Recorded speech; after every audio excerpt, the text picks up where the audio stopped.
بسم اللہ الرحمن الرحیم. کتاب شمشیر بے نیام. رائٹر عنایت اللہ. وہ مسافر عرب کے صحرا میں اکیلا چلا جا رہا تھا.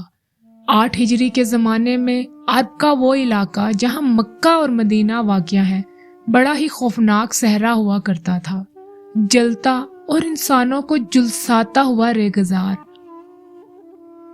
ایک تو صحرا کی اپنی صعوبتیں تھیں، دوسرا خطرہ رہزنوں کا تھا. مسافر قافلوں کی صورت میں سفر کیا کرتے تھے، لیکن یہ مسافر اکیلا ہی چلا جا رہا تھا. وہ اعلیٰ قسم کے نسلی گھوڑے، جنگی گھوڑے پر سوار تھا. اس کی زرہ گھوڑے کی زین کے ساتھ بندھی ہوئی تھی. اس کی کمر سے تلوار لٹک رہی تھی اور اس کے ہاتھ میں برچھی تھی. اس زمانے میں مردوں کے قد دراز، سینے چوڑے اور جسم گٹھے کی صورت ہوا کرتے تھے.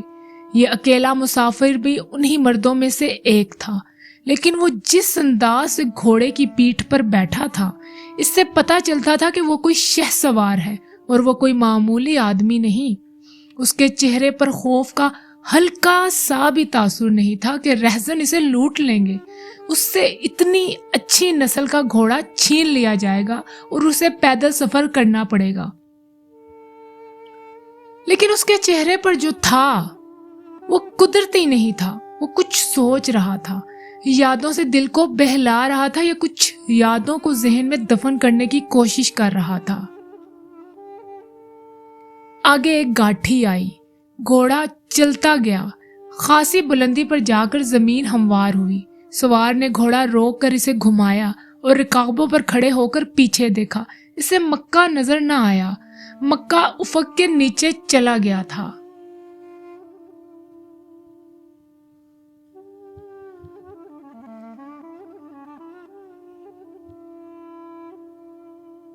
ابو سلیمان، اسے جیسے ایک آواز سنائی دی ہو. اب پیچھے نہ دیکھو، مکہ کو ذہن سے اتار دو. تم مرد میدان ہو، اپنے آپ کو 2 حصوں میں نہ کٹنے دو. اپنے فیصلے پر قائم رہو، تمہاری منزل مدینہ ہے. اس نے مکہ کی سمت سے نگاہیں ہٹا لی، گھوڑے کا رخ مدینے کی طرف کیا اور باغ کو ہلکا سا جھٹکا دیا. گھوڑا اپنے سوار کے اشارے سمجھتا تھا. جچی تلی چال چل پڑا. سوار کی عمر 43 برس تھی، لیکن وہ اپنی عمر سے جوان لگتا تھا. سلیمان اس کے بیٹے کا نام تھا. اس کے باپ کا نام الولید تھا، لیکن سوار نے خالد بن الولید کی بجائے ابو سلیمان کہلوانا پسند کیا. اسے کیا معلوم تھا؟ اسے کچھ معلوم نہ تھا کہ تاریخ اسے خالد بن ولید رضی تعالی عنہ کے نام سے یاد رکھے گی، اور یہ نام اسلام کی عسکری روایات اور جذبے کا دوسرا نام بن جائے گا. مگر 43 برس کی عمر میں جب خالد مدینے کی طرف جا رہا تھا، اس وقت وہ مسلمان نہ تھا. چھوٹی چھوٹی جھڑپوں کے علاوہ وہ مسلمانوں کے خلاف 2 بڑی جنگیں، جنگ احد اور جنگ خندق لڑ چکا تھا. جب رسول اکرم صلی اللہ علیہ وسلم صدقے یا رسول اللہ پر بروز سوار پہلی وحی نازل ہوئی، اسی وقت خالد کی عمر 24 سال تھی. اسی وقت تک وہ اپنے قبیلے بنو مخزوم کی عسکری قوت کا قائد بن چکا تھا. بنو مخزوم کا شمار قریش کے چند ایک معزز خاندانوں میں ہوتا تھا. قریش کے عسکری امور اسی خاندان کے سپرد تھے.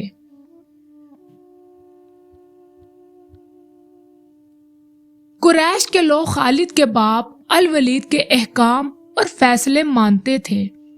24 برس کی عمر میں یہ حیثیت خالد کو بھی حاصل ہوگی تھی، مگر اس حیثیت کو ٹھکرا کر خالد ابو سلیمان مدینے کو جا رہا تھا. کبھی وہ محسوس کرتا جیسے اس کی ذات سے کوئی قوت اسے پیچھے کو گھسیٹ رہی ہو.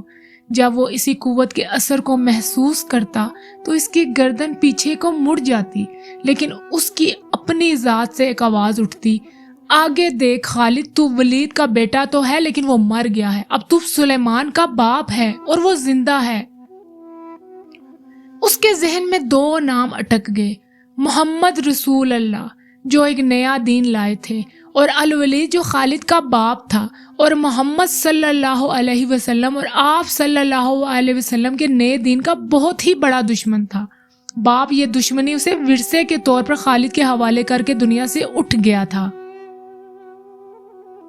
خالد کے گھوڑے نے پانی کی مشق پر آپ ہی خود رخ بدل دیا۔ خالد نے ادھر دیکھا، اسے گول دائرے میں کھجوروں کے درخت اور صحرا کی جھاڑیاں نما درخت نظر آئے۔ گھوڑا ادھر ہی کو چلا جا رہا تھا۔ نخلستان میں داخل ہو کر خالد گھوڑے سے کود گیا۔ امامہ اتار کر وہ پانی کے کنارے سے دو زانوں ہو گیا اور اس نے پانی چلو بھر بھر کر اپنے سر پر ڈالا اور دو چار چھینٹے منہ پر پھینکے۔ اس کا گھوڑا پانی پی رہا تھا۔ خالد نے اسے چشمے سے پانی پیا جو صرف انسانوں کے استعمال کے لیے تھا۔ یہ چھوٹا سا ایک جنگل تھا۔ خالد نے گھوڑے کی زین اتاری اور زین کے ساتھ بندھی ہوئی چھوٹی سی ایک دری کھول کر جھاڑی نما درختوں کے جھنڈ تلے بچھائی اور لیٹ گیا۔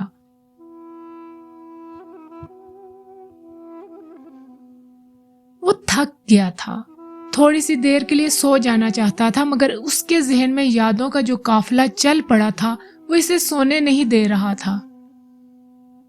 اسے 7 سال پہلے کا ایک دن یاد آیا جب اس کے عزیزوں نے محمد صلی اللہ علیہ وسلم صدقے یا رسول اللہ نعوذ باللہ ان کو قتل کرنے کا منصوبہ بنایا تھا۔ اس منصوبے میں خالد کا باپ الولید پیش تھا۔ وہ ستمبر 622 کی ایک رات تھی۔ قریش نے رسول خدا رسول پاک صلی اللہ علیہ وسلم صدقے یا رسول اللہ کو سوتے میں نعوذ باللہ قتل کرنے کے لیے ایسے آدمی چنے تھے جو انسانوں کے روپ میں وحشی درندے تھے۔ خالد قریش کے سرکردہ خاندان کا جوان تھا۔ اس وقت اس کی عمر 27 سال تھی۔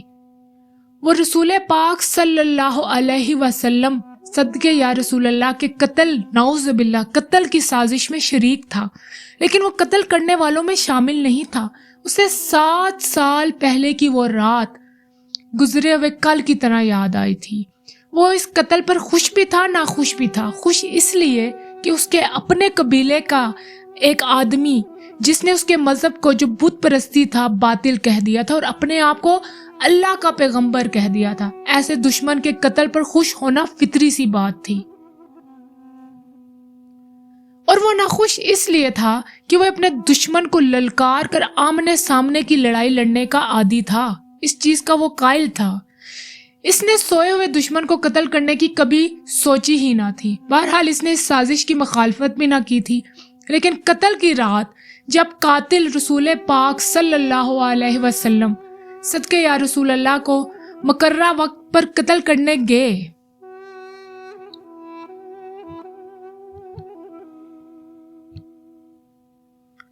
تو رسول پاک صلی اللہ علیہ وسلم کا مکان خالی تھا۔ وہاں گھر کا سامان بھی نہیں تھا، نہ آپ صلی اللہ علیہ وسلم صدقے یا رسول اللہ کا گھوڑا بھی، نہ اونٹنی۔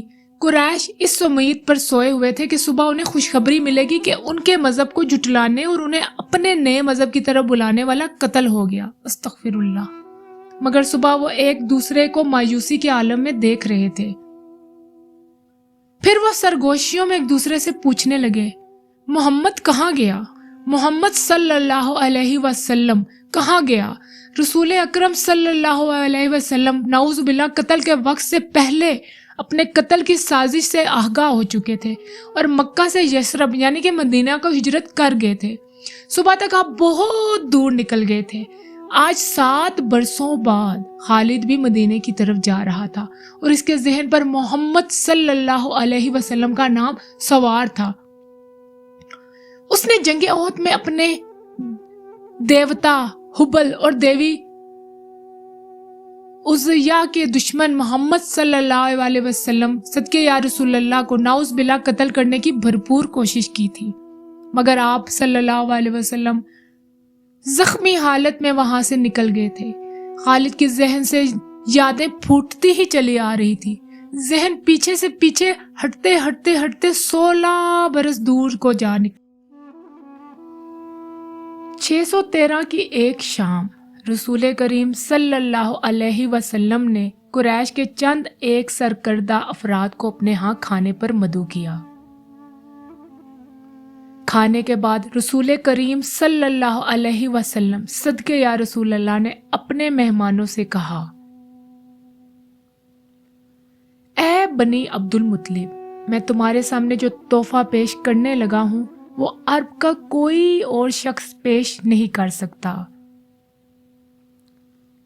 اس کے لیے اللہ نے مجھے منخطب کیا ہے۔ مجھے اللہ نے حکم دیا ہے کہ تمہیں ایک ایسے مذہب کی طرف بلاؤں جو تمہاری دنیا کے ساتھ تمہاری عاقبت بھی اسودہ اور مسرور کر دے گا۔ اس طرح رسول اکرم صلی اللہ علیہ وسلم نے پہلی وحی کے نزول کے 3 سال بعد اپنے قریبی عزیزوں کو اسلام قبول کرنے کی دعوت دی۔ خالد اس محفل میں نہ تھا، اس کا باپ مدعو تھا۔ اس نے خالد کو مذاق اڑانے کے انداز میں بتایا تھا کہ عبد المطلب کے پوتے محمد صلی اللہ علیہ وسلم نے کہا ہے کہ وہ اللہ کا بھیجا ہوا نبی ہے۔ ہم جانتے ہیں عبد المطلب قریش کا ایک سردار تھا۔ الولید نے اپنے بیٹے خالد سے کہا، بے شک محمد صلی اللہ علیہ وسلم کا خاندان اعلیٰ حیثیت رکھتا ہے، لیکن نبوت کا دعویٰ اس خاندان کا کوئی فرد کیوں کرے؟ اللہ کی قسم اور قسم حبل اور عزا، میرے خاندان کا رتبہ کسی سے کم نہیں۔ کیا نبوت کا دعویٰ کر کر کوئی ہم سے اونچا ہو سکتا ہے؟ آپ نے اسے کیا کہا ہے؟ خالد نے پوچھا۔ پہلے تو ہم چپ ہو گئے، پھر ہم سب خوب ہنس پڑے۔ الولید نے کہا، لیکن محمد صلی اللہ علیہ وسلم کے چچا زاد بھائی علی ابن ابو طالب نے محمد صلی اللہ علیہ وسلم کی نبوت کو قبول کر لیا ہے۔ خالد اپنے باپ کی طنزیہ ہنسی کو بھولا نہیں تھا۔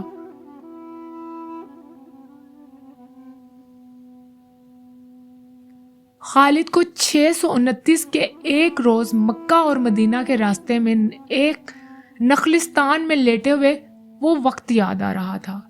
رسول پاک صلی اللہ علیہ وسلم اللہ جن کی نبوت کو قریش کے سردار قبول نہ کر رہے تھے، اس نبوت کو لوگ قبول کرتے ہی چلے جا رہے تھے۔ ان میں اکثریت نوجوانوں کی تھی، بعض مفلس لوگوں نے بھی اسلام قبول کر لیا۔ اس سے نبی کریم صلی اللہ علیہ وسلم کے حوصلے میں جان آ گئی۔ آپ صلی اللہ علیہ وسلم نے اسلام کی تبلیغ کو تیز کر دیا۔ آپ صلی اللہ علیہ وسلم نے اسلام کی تبلیغ کو تیز کر دیا۔ آپ صلی اللہ علیہ وسلم بت پرستی کے خلاف تھے۔ مسلمان ان 360 بتوں کا مذاق اڑاتے تھے جو کعبہ کے اندر اور باہر رکھے ہوئے تھے۔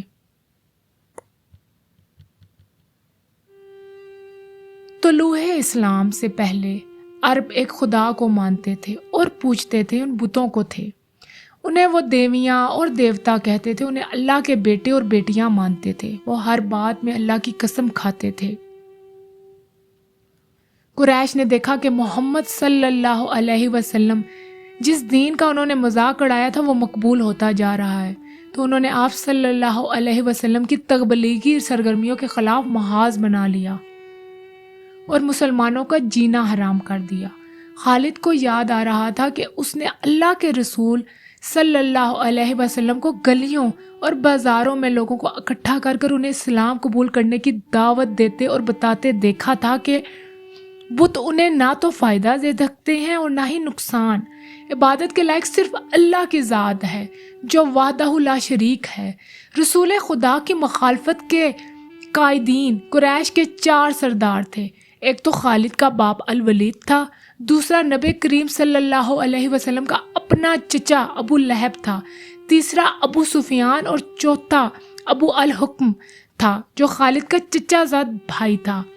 مسلمانوں پر سب سے زیادہ ظلم و تشدد اسی شخص نے کیا تھا۔ وہ جہالت کی حد تک کینہ پرور اور مسلم کش تھا، اسی لیے مسلمان اسے ابو جہل کہنا شروع کر دیا۔ اسے ابو جہل کے نام سے پکارا جانے لگا۔ یہ نام اتنا عام ہوا کہ لوگ جیسے اس کا اصل نام ہی بھول گئے تھے۔ تاریخ نے بھی اس پستہ قد بھنگے اور لوہے کی طرح مضبوط آدمی کو ابو جہل کے نام سے ہی یاد رکھا ہے۔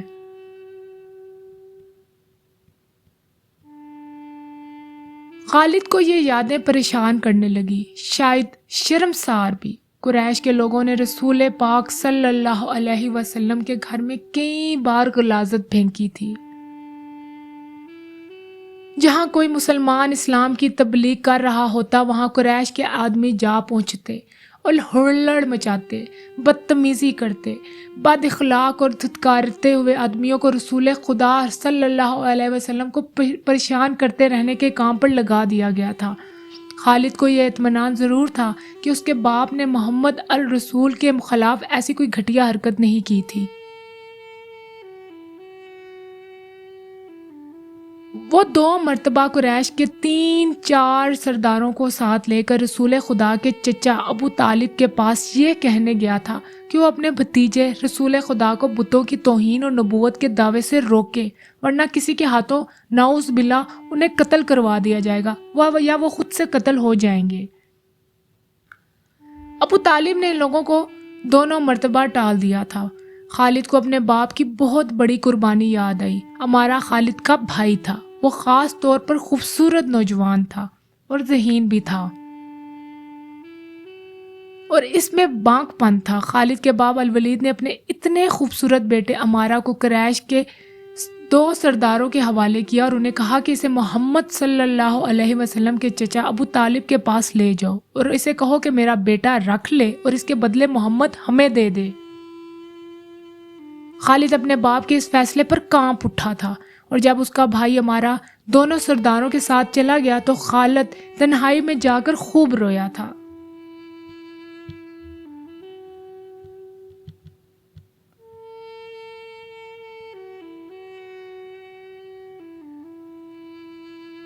اے ابو طالب، سرداروں نے امارا کو رسول کریم صلی اللہ علیہ وسلم کے چچا کے آگے کر کر کہا، اسے تم جانتے ہو، یہ امارا بن الولید ہے۔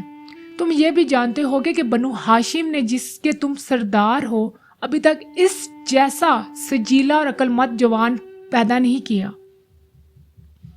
یہ ہم ہمیشہ کے لیے تمہارے حوالے کرنے آئے ہیں۔ اسے اپنا بیٹا بنا کر رکھو گے تو تمام عمر فرما بردار رہے گا، اور اگر اسے اپنا غلام بنا کر رکھو گے تو قسم ہے اللہ کی تمہیں پر اپنی جان بھی قربان کر دے گا۔ مگر تم سے میرے حوالے کیوں کر رہے ہو؟ ابو طالب نے پوچھا۔ کیا بنو مخزوم کی ماؤں نے اپنے بیٹوں کو نیلام کرنا شروع کر دیا ہے؟ کہو اس کی کتنی قیمت چاہتے ہو؟ اس کی عوض ہمیں تمہارا بھتیجا محمد صلی اللہ علیہ وسلم چاہیے۔ اس کی عوض تمہیں اپنا بھتیجا محمد ہمیں دے دو۔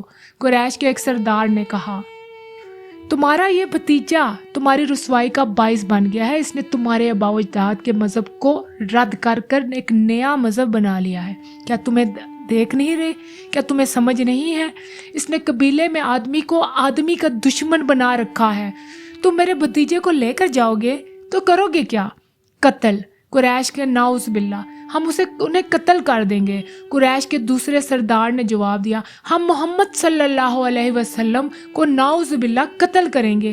یہ بے انصافی نہیں ہوگی۔ تم دیکھ رہے ہو کہ تمہارے بھتیجے کے بدلے ہم تمہیں اپنا بیٹا، اپنا شجیلا جوان دے رہے ہیں۔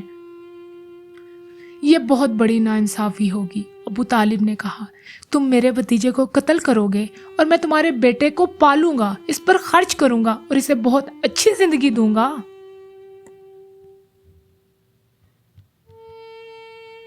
تم میرے پاس کیسا انصاف لے کر آئے ہو؟ میں تمہیں عزت سے رخصت کرتا ہوں، جاؤ۔ خالد نے جب اپنے بھائی کو اپنے سرداروں کے ساتھ واپس آتے دیکھا اور سرداروں سے سنا کہ ابو طالب نے یہ سودا قبول نہیں کیا تو خالد کو دلی مسرت حاصل ہوئی، دلی خوشی حاصل ہوئی۔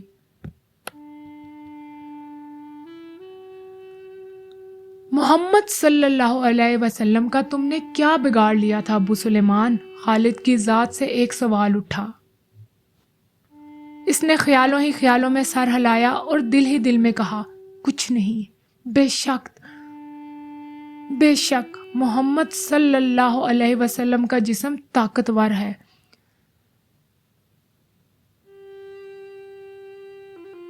لیکن رکانہ بن عبد یزید جیسے پہلوان کو اٹھا کر پٹکنے کے لیے صرف جسمانی طاقت کافی نہیں۔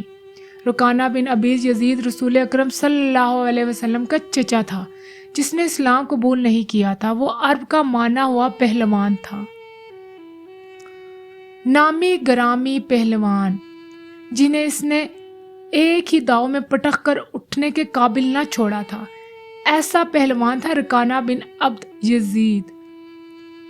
وہ وحشی انسان تھا، صرف لڑنا مارنا جانتا تھا۔ خالد کو وہ وقت یاد آیا جب مسلمانوں کو ذکر کرنے والے 3-4 آدمیوں نے ایک دن رکانہ پہلوان کو خوب کھلایا پلایا اور اسے کہا تھا کہ تمہارا بھتیجا محمد صلی اللہ علیہ وسلم کسی کے ہاتھ نہیں آتا اور اپنی تبلیغ سے بھی باز نہیں آتا، نہ کسی سے ڈرتا ہے، اور لوگ اس کی باتوں کے جادو میں آتے ہی چلے جا رہے ہیں۔ کیا تم اسے سیدھا نہیں کر سکتے؟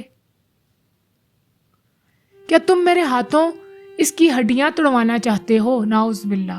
رکانہ نے اپنے چہرے پر مست بھینسے کا تاثر پیدا کر بہت ہی غرور کے لہجے میں کہا، لاؤ اسے میرے مقابلے میں، لیکن وہ میرا نام سن کر مکہ سے بھاگ جائے گا۔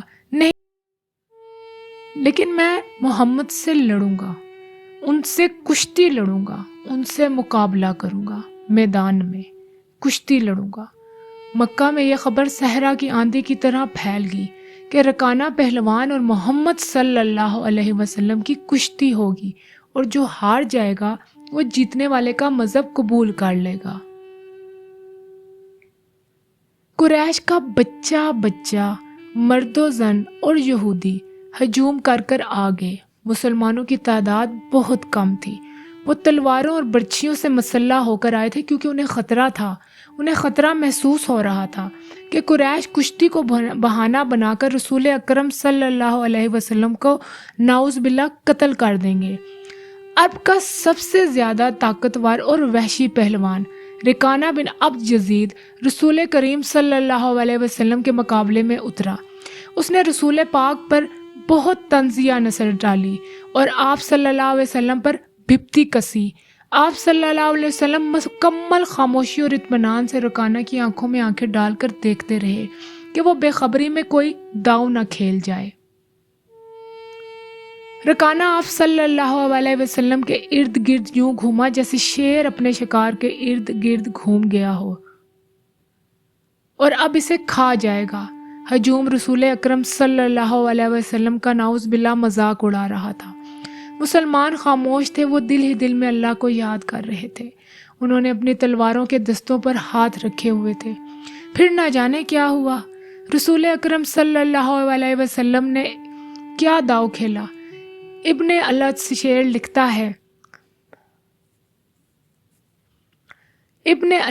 لکھتا ہے کہ آپ صلی اللہ علیہ وسلم نے رکانہ کو اٹھا کر زمین پر پٹخ دیا۔ رکانہ زخمی شیر کی طرح اٹھا اور غرا کر آپ صلی اللہ علیہ وسلم پر حملہ آور ہوا۔ آپ صلی اللہ علیہ وسلم نے پھر وہی داؤ کھیلا اور اسے پٹخ دیا۔ وہ اٹھا تو آپ صلی اللہ علیہ وسلم نے اسے تیسری بار پٹخا۔ بھاری بھرکم جسم 3 بار پٹخا گیا تو کشتی جاری رکھنے کے قابل ہی نہ رہا۔ رکانہ سر جھکا کر اکھاڑے سے نکل گیا۔ ہجوم پر سناٹا طاری ہو گیا۔ اب مسلمان ننگی تلواریں اور برچھیاں ہوا میں لہرا لہرا کر اور اچھل اچھل کر نعرے لگا رہے تھے۔ چچا رکانہ رسول اکرم صلی اللہ علیہ وسلم نے للکار کر کہا، اپنا وعدہ پورا کر اور یہی اعلان کر کہ آج سے تو مسلمان ہے۔ رکانہ نے قبول اسلام سے صاف انکار کر دیا۔ یہ طاقت جسمانی نہیں تھی۔ خالد نے نخلستان میں لیٹے لیٹے اپنے آپ سے کہا، رکانہ کو یوں 3 بار پٹخنا تو دور کی بات، اسے کوئی پچھاڑ بھی نہیں سکا تھا۔ رسول اکرم صلی اللہ علیہ وسلم کا تصور خالد کے ذہن میں نکھر آیا۔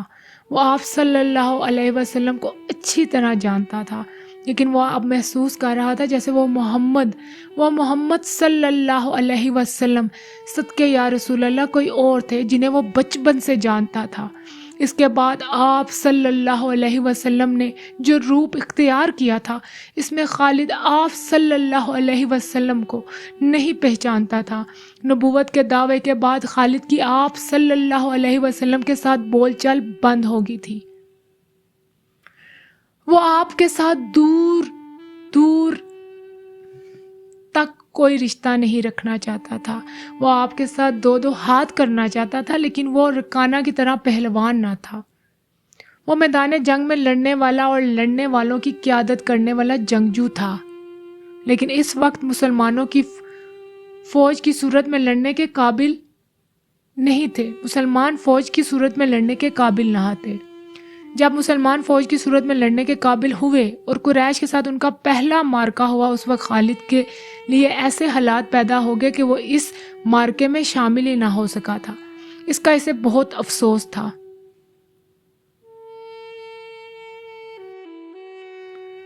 یہ بدر کا مارکہ تھا جس میں 313 مسلمانوں نے 1000 قریش کو شکست دے دی تھی۔ خالد دانت پیستا رہ گیا تھا، لیکن اس روز جب وہ ایک نخلستان میں لیٹا ہوا تھا، اسے خیال آیا کہ 313 نے 1000 کو کس طرح شکست دے دی۔ اس نے شکست کھا کر آنے والے قریش سے پوچھا تھا کہ مسلمانوں میں وہ کون سی خوبی تھی جس نے انہیں فتح یاب کیا۔ خالد اٹھ بیٹھا اور انگلی سے ریت پر بدر کے میدان کے خد و خال بنا کر قریش اور مسلمانوں کی پوزیشنیں اور مارکے کے دوران دونوں کی چالوں کی لکیریں بنانے لگا۔ باپ نے اسے یہ فن حرب و حزب کا ماہر بنا دیا تھا۔ بچپن میں سے گھڑ سواری سکھائی، لڑکپن میں سے اکھاڑنا اور منہ زور گھوڑوں کو قابو میں لانے کے قابل بنایا۔ نوجوانی میں وہ شہ سوار بن چکا تھا۔ شہ سواری میں بھی وہ سب کا ماہر تھا۔ اس کا باپ ہی اس کا استاد تھا۔ اس نے خالد کو صرف سپاہی نہیں بلکہ سالار بنایا تھا۔ خالد کو جنگ و جدول اتنی اچھی لگی کہ وہ لڑنے کے طریقوں پر غور کرنے لگا اور جوانی میں فوج کی قیادت کے قابل بھی ہو گیا۔ اسے بدر کی لڑائی میں شامل نہ ہونے کا بہت افسوس تھا اور وہ انتقام کے طریقے سوچتا رہتا تھا، لیکن اب اس کی سوچوں کا دھارا کسی اور ہی طرف چل پڑا تھا۔ مکہ سے روانگی سے پہلے کچھ دن پہلے سے وہ ایک سوچ میں کھو گیا تھا کہ رسول اکرم نے رکانہ پہلوان کو 3 بار پٹخا تھا اور بدر میں آپ صلی اللہ علیہ وسلم نے محض 313 مجاہدین سے 1000 کو شکست دی تھی۔ یہ کوئی اور ہی قوت تھی، لیکن بدر کے مارکے کے بعد اس کے دل میں مسلمانوں کے خلاف انتقام کی آگ سلگ رہی تھی۔ مسلمان مارکہ بدر میں قریش کے بہت سے آدمیوں کو قیدی بنا کر لے گئے تھے۔ قریش کے سرداروں کے لیے تو یہ صدمہ ہی کافی تھا۔ اس کا بہت برا اثر خالد نے بھی قبول کیا تھا۔ اسے یاد تھا کہ جب بدر کا مارکہ لڑا جا رہا تھا تو مکہ میں کوئی خبر نہیں پہنچ رہی تھی کہ مارکے کا انجام کیا ہوا۔ مکہ کے لوگ بدر کی سمت دیکھتے رہتے تھے کہ ادھر سے کوئی سوار گھوڑا دوڑاتا ہوا آئے گا اور فتح کی خبر سنائے گا۔ آخر ایک روز ایک شتر سوار آتا نظر آیا۔ لوگ اس کی طرف دوڑ پڑے اور سوار نے عرب کے رواج کے مطابق اپنا کرتا پھاڑ دیا اور وہ روتا ہوا نیچے اتر آیا۔ بری خبر لانے والے قاصد ایسے ہی کیا کرتے تھے۔ جب لوگوں کے درمیان پہنچا تو اس نے روتے ہوئے بتایا کہ اہل قریش کو بہت بری شکست کا منہ دیکھنا پڑا ہے۔ جن کے عزیز رشتہ دار لڑنے گئے تھے وہ ایک دوسرے سے آگے بڑھ بڑھ کر ان کے متعلق پوچھتے تھے کہ وہ زندہ ہیں، زخمی ہیں یا مارے گئے ہیں۔ شکست خوردہ قریش پیچھے آ رہے تھے۔ مارے جانے والوں میں 17 افراد خالد کے قبیلے بنو مخزوم کے تھے اور ان سب کے ساتھ خالد کا خون کا بڑا قریبی رشتہ تھا۔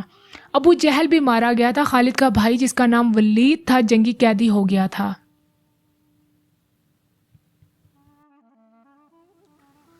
ابو سفیان جو قریش کے سرداروں کا سردار تھا اور اس کی بیوی بھی وہیں پر موجود تھے۔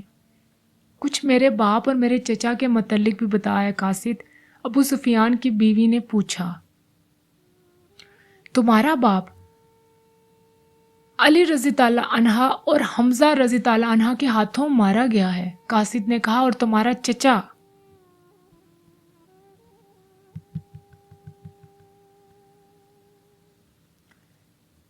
اور تمہارا چچا شیبہ جو اکیلے حمزہ رضی اللہ عنہ نے قتل کیا ہے، اور تمہارا بیٹا حنظلہ علی رضی تعالیٰ عنہ کے ہاتھوں مارا گیا ہے۔ ابو سفیان کی بیوی نے پہلے تو علی رضی تعالیٰ عنہ اور حمزہ رضی تعالیٰ عنہ کو بلند آواز میں گالیاں دی، نعوذ باللہ، اور پھر بولی، اللہ کی قسم میں اپنے باپ، اپنے چچا اور اپنے بیٹے کے خون کا بدلہ لوں گی۔ ابو سفیان پر تو جیسے خاموشی ہی طاری ہو گئی تھی۔ خالد کا خون کھول رہا تھا۔ قریش کے 70 آدمی مارے گئے اور جو جنگی قیدی ہوئے ان کی تو تعداد بہت زیادہ تھی۔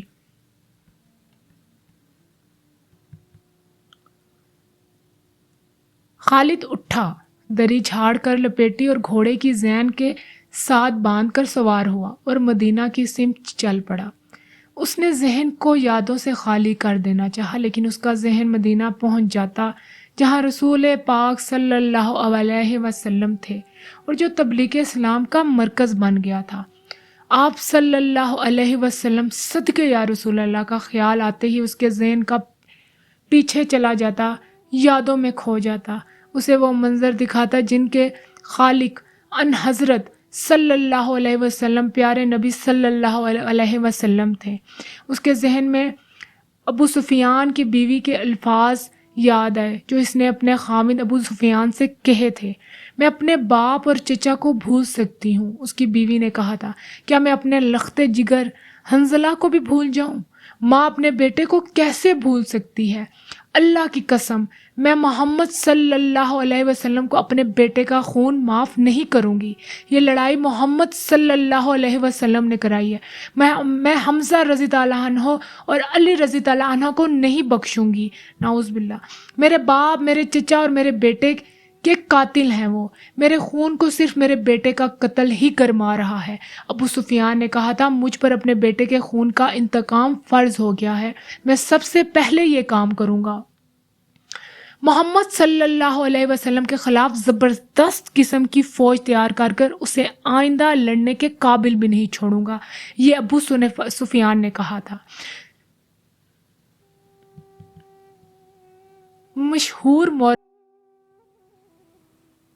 مشہور زمانہ مورخ اور واقعہ نگار واقدی لکھتا ہے کہ اگلے ہی روز ابو سفیان نے تمام سرداروں کو بلایا۔ ان میں سے زیادہ تعداد ان سرداروں کی تھی جو کسی نہ کسی وجہ سے جنگ بدر میں شریک نہیں ہو سکے تھے، اور ان میں سے ہر ایک کا کوئی نہ کوئی عزیز اس جنگ میں مارا گیا تھا۔ سب انتقام کا ارادہ لے کر اکٹھے ہوئے تھے۔ کیا مجھے زیادہ باتیں کرنے کی ضرورت ہے؟ ابو سفیان نے کہا، میرا اپنا جوان بیٹا مارا گیا ہے۔ اگر میں انتقام نہیں لیتا تو مجھے جینے کا کوئی بھی حق نہیں۔ سب ایک ہی بار بولنے لگے۔ وہ اس بات پر متفق تھے کہ مسلمانوں سے بدر کی شکست، بدر کی ہار کا انتقام لیا جائے، لیکن آپ میں سے اب کوئی بھی اپنے گھر میں نہ بیٹھا رہے۔ خالد نے غصے سے کہا، بدر میں ہم صرف اس لیے ذلت میں گرے ہیں کہ سردار گھروں میں بیٹھے رہے اور جا کر ان لوگوں کو لڑنے کے لیے بھیج دیا جو قریش کی عظمت کو عظمت نہیں سمجھتے تھے۔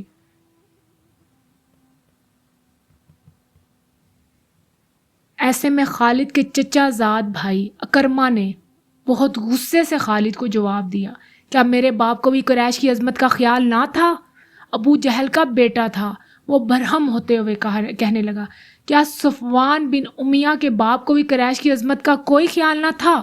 تم کہاں تھے الولید کے بیٹے؟ ہم یہاں ایک دوسرے سے لڑنے کے لیے اکٹھے نہیں ہوئے، ابو سفیان نے کہا۔ خالد، تم ایسی بات مت کرو، تمہیں ایسی بات نہیں کہنی چاہیے جسے سن کر کوئی اپنی بےزتی محسوس کرے۔ خالد نے جواب دیا، ہم میں سے اب کون عزت والا رہا ہے؟ ہم سب اس وقت تک بے عزت رہیں گے جب تک ہم محمد صلی اللہ علیہ وسلم اور نعوذ باللہ اس کے چیلوں کو ہمیشہ کے لیے ختم نہ کر دیں۔ مجھے اپنے گھوڑوں کی سموں کی قسم، میرے خون کی گرمی نے میری آنکھیں جلا دی ہیں۔ ان آنکھوں کو مسلمانوں کا خون ہی ٹھنڈا کر سکتا ہے۔ پھر میں کہوں گا کہ اب ہم سردار ہیں، اب سردار آگے ہوں گے، اور میں جانتا ہوں کہ میں میدان جنگ میں کہاں ہوں گا، لیکن جنگ میں ہمارا جو سردار ہوگا میں اس کے حکم کا پابند رہوں گا، اور اگر میں سمجھوں گا کہ سردار نے مجھے ایسا حکم دیا ہے کہ جو ہمیں نقصان دے گا تو میں اس کا کوئی بھی حکم نہیں مانگوں گا۔ سب نے متفقہ طور پر ابو سفیان کو اپنا سردار مقرر کر لیا۔ اس سے کچھ روز پہلے اہل مکہ کا ایک قافلہ فلسطین سے مکہ واپس آیا تھا۔ یہ تجارتی قافلہ تھا۔ مکہ کے باشندوں خصوصاً قریش کے ہر خاندان نے اس تجارت میں حصہ ڈالا تھا۔ اس قافلے میں کم و بیش 1000 اونٹ تھے اور جو مال گیا تھا اس کی مالیت 50,000 دینار تھے۔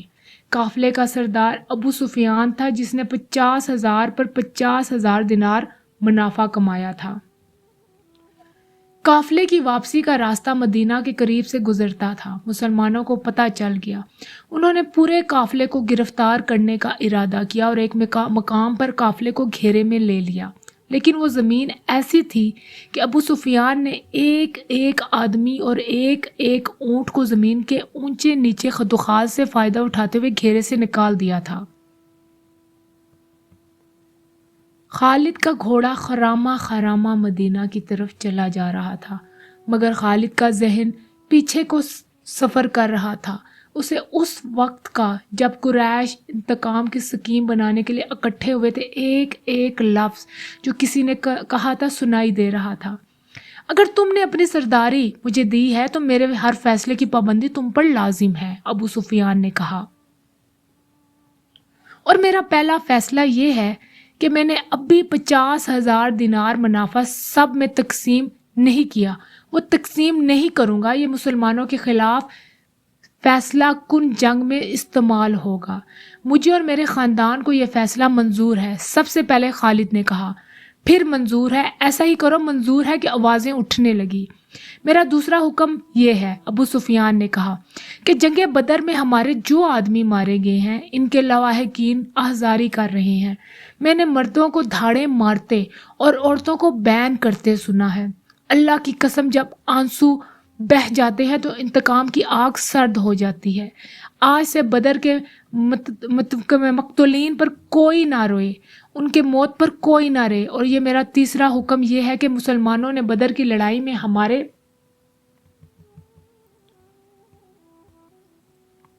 جو آدمی قید کیے ہیں اور جتنے آدمیوں کو قید کیا ہے ان کی رہائی کے لیے کوشش نہیں کی جائے گی۔ تم جانتے ہو کہ مسلمانوں نے قیدیوں کی رہائی کے لیے ان کے درجے مقرر کر دیے ہیں اور ان کا فدیہ 1000 سے 4000 ہے، 4000 درہم مقرر کیا ہے۔ ہم مسلمانوں کو ایک درہم بھی نہیں دیں گے، یہ رقم ہماری ہے اور وہ اسے ہمارے ہی خلاف استعمال کرنا چاہتے ہیں، اور یہ ہماری رقم ہے جسے وہ ہمارے خلاف ہی استعمال کرنا چاہتے ہیں۔ خالد کو گھوڑے کی پیٹھ پر بیٹھے اور مدینہ کی طرف جاتے ہوئے جب وہ لمحہ یاد آیا اور وہ گزرے لمحے یاد آتے جا رہے تھے تو اس کی مٹھیاں بند ہو گئی۔ غصے کی لہر اس کے سارے وجود میں پھر گئی۔ وہ وقت بہت پیچھے رہ گیا تھا لیکن اب بھی اس کے اندر غصہ بیدار ہو گیا۔ اسے غصہ اس بات پر آیا تھا کہ اجلاس میں طے ہو گیا تھا کہ مسلمانوں کے پاس مکہ کا کوئی آدمی اپنے قیدی کو چھڑانے مدینہ نہیں جائے گا، لیکن ایک آدمی چوری چھپے مدینہ چلا گیا اور فدیہ ادا کر کر اپنے باپ کو رہا کروا لایا۔ اس کے بعد قریش کا کوئی نہ کوئی آدمی چوری چھپے مدینہ چلا جاتا اور اپنے عزیز رشتہ دار کو رہا کروا لاتا۔ ابو سفیان نے اپنا حکم واپس لے لیا۔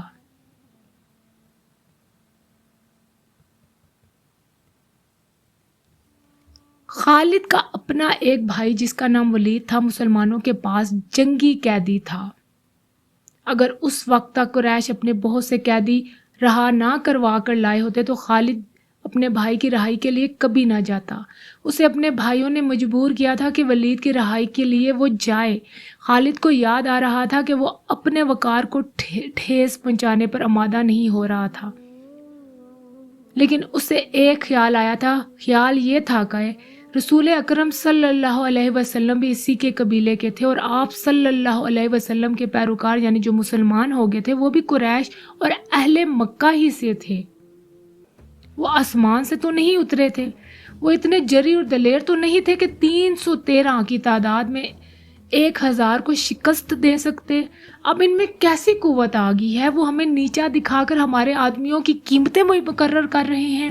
انہیں ایک نظر دیکھوں گا، خالد نے سوچا تھا، محمد صلی اللہ علیہ وسلم کو غور سے دیکھوں گا، اور وہ اپنے بھائی ہشام کو ساتھ لے کر مدینہ چل پڑا۔ اس نے اپنے ساتھ 4000 درہم باندھ لیے تھے۔ اسے معلوم تھا کہ بنو مخزوم کے سردار الولید کے بیٹے کا فدیہ 4000 درہم سے کم نہیں ہوگا، اور ایسا ہی ہوا۔ اس نے مسلمانوں کے ہاں جا کر اپنے بھائی کا نام لیا تو ایک مسلمان نے، جو قیدیوں کی رہائی اور فدیے کی وصولی پہ مامور تھا، کہا کہ 4000 درہم ادا کرو۔ ہم فدیے میں کچھ ریال چاہتے ہیں۔ خالد کے بھائی ہشام نے اس مسلمان سے کہا، تم لوگ آخر ہم میں سے ہی ہو، کچھ پرانے رشتوں کا ہی خیال کر لو۔ اب ہم تم میں سے کوئی ایک نہیں، ہم تم میں سے نہیں ہیں۔ مسلمان نے کہا، ہم اللہ کے رسول، اللہ کے نبی صلی اللہ علیہ وسلم کے حکم کے پابند ہیں۔ کیا ہم تمہارے رسول صلی اللہ علیہ وسلم سے بات کر سکتے ہیں؟ ہشام نے پوچھا۔ ہشام، خالد نے گرج کر کہا، میں اپنے بھائی کو اپنے وقار پر قربان کر چکا تھا، مگر تم مجھے ساتھ لے آئے۔ یہ جتنا مانگتے ہیں اتنا ہی دو۔ میں محمد صلی اللہ علیہ وسلم کے سامنے جا کر رحم کی بھیک نہیں مانگوں گا۔ اس نے دھرموں سے بھری ہوئی تھیلیاں مسلمان کے آگے پھینک دی۔ گن لو اور ہمارا بھائی ہمارے حوالے کر دو۔ رقم گنی جا چکی تھی تو ولید کو خالد اور ہشام کے حوالے کر دیا گیا۔ تینوں بھائی اسی وقت مکہ کو روانہ ہو گئے۔ راستے میں دونوں بھائیوں نے ولید سے پوچھا کہ ان کی شکست کا باعث کیا تھا۔ انہوں نے توقع کی تھی کہ ولید، جو ایک جنگجو خاندان کا جوان تھا، انہیں جنگی فہم و فراست اور حرب و ضرب کے طور و طریقوں کے مطابق مسلمانوں کی جنگی چالوں کی خوبیاں اور اپنی خامیاں بتائے گا، مگر ولید کا انداز ایسا اور اس کے ہونٹوں پر مسکراہٹ ایسی تھی جیسے اس پر کوئی پراسرار قسم کا اثر ہو چکا ہے۔ ولید، کچھ تو بتاؤ، خالد نے اس سے پوچھا۔ ہمیں اپنی شکست کا انتقام لینا ہے۔ قریش کے تمام سردار اگلی جنگ میں شامل ہو رہے ہیں۔ ہم ارد گرد کے قبائل کو بھی اپنے ساتھ ملا رہے ہیں اور وہ مکہ میں جمع ہونا شروع ہو چکے ہیں۔ ولید نے کہا، سارے عرب کو اکٹھا کر لو خالد، تم مسلمانوں کو شکست نہیں دے سکو گے۔ میں نہیں بتا سکتا کہ محمد صلی اللہ علیہ وسلم صدقے یا رسول اللہ کے ہاتھ میں کوئی جادو ہے یا ان کا نیا عقیدہ سچا ہے۔ کیا بات ہے کہ میں نے ان کا قیدی ہوتے ہوئے بھی انہیں ناپسند نہیں کیا، مجھے ان سے کوئی نفرت نہیں ہوئی۔ پھر تم اپنے قبیلے کے غدار ہو، ہشام نے کہا۔ غدار ہو یا تم پر ان کا جادو کا اثر ہو گیا ہے۔ وہ یہودی پیشوا ٹھیک کہتا تھا کہ محمد صلی اللہ علیہ وسلم کے پاس کوئی نیا عقیدہ اور نیا مذہب نہیں، اس کے ہاتھ میں کوئی جادو آ گیا ہے۔ جادو ہی تھا، ورنہ بدر میں قریش کو شکست کھانے والے تھے، کوئی شکست کوئی دے سکتا تھا ان کو کیا؟ خالد نے بھی غصے سے کہا۔ ولید جیسے ان کی باتیں سن ہی نہیں رہا تھا، اس کے ہونٹوں پر تبسم تھی اور وہ مڑ مڑ کر مدینے کی طرف دیکھتا تھا۔ مدینے سے کچھ دور ذی الحلیفہ نام کی ایک جگہ ہوا کرتی تھی۔ تینوں بھائی وہاں پہنچے تو رات گہری ہو چکی تھی۔ رات گزارنے کے لیے وہ وہیں پر رک گئے۔ صبح آنکھ کھلی تو ولید غائب تھا، اس کا گھوڑا بھی وہاں نہیں تھا۔ خالد اور ہشام سوچ کر اس نتیجے پر پہنچے کہ ولید واپس مدینے چلا گیا ہے۔ انہوں نے دیکھا تھا کہ اس پر کوئی اثر تھا، یہ اثر مسلمانوں ہی کا تھا، یہ انہی کا اثر تھا۔ دونوں بھائی مکہ آ گئے۔ چند دنوں بعد انہیں مدینہ سے ولید کا زبانی پیغام ملا کہ اس نے محمد صلی اللہ علیہ وسلم کو خدا اور اللہ کا سچا رسول تسلیم کر لیا ہے، اور وہ آپ صلی اللہ علیہ وسلم کی شخصیت اور باتوں سے اتنا متاثر ہوا ہے کہ اس نے اسلام قبول کر لیا ہے۔ مورخین لکھتے ہیں کہ ولید بن الولید رسول اکرم صلی اللہ علیہ وسلم کے منظور نظر رہے، اور انہوں نے مذہب میں بھی اور کفار کے ساتھ معرکہ آرائی میں بھی نام پیدا کیا۔